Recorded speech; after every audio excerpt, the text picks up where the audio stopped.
Good luck. Kamay sa mesa. Top 5 answers are on the board. Nag-contest ang mga palaka. Oh, imagine na yung mga palaka na nakikita nyo. Pagalingan sa blank. Princess, Kokak? paano ba magaling kumoka? Paano ba yun? Kakak? O, pagalingan daw kumokak. Nandiyan ba yan? Joaquin, meron pa.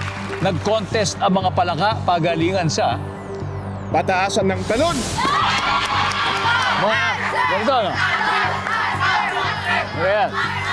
Pataasan ng talon. Sabi ni Joaquin, survey. Joaquin, pass or play? Play. Let's go. Let's go. Ashley, nag-contest ang mga palaka. Pagalingan sa blank. Sa paghuli ng langaw. Survey says... Caprice. Takot ka ba sa palaka? Oh, yes po, takot po ako sa palaka. Talaga? Oo. Nag-contest sila. Pagalingan sa blank. Ano kaya to? Pagalingan sa pagkanta! Hindi kasi, di ba, may kasabihang boses palaka. Yes. Survey says... Nag-contest ang palaka. Pagalingan sa... Pagalingan maganap ng prinsesa kasi Princess and the Frog. Yeah! Pag hinalikan ng prinsipe, magiging tao na yan. Nandiyan ba yan? Survey says... Wala.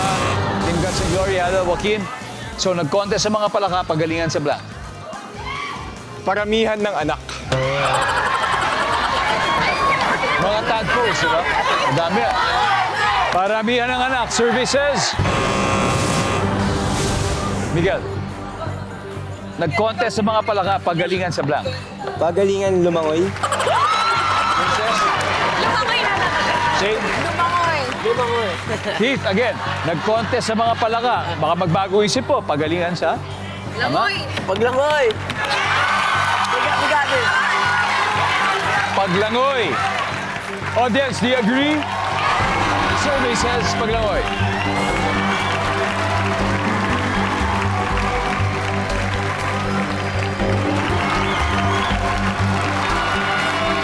Alamin natin kung nandyan sa pagbabalik ng Family Feud. Okay, eto na. Kanina, bago nag-break, at tinanong natin sila, kung nag-contest yung mga palaka, yun ay pagalingan sa, ang sabi nila ay paglangoy. Okay? Alamin natin kung nandiyan na yan sa ating survey.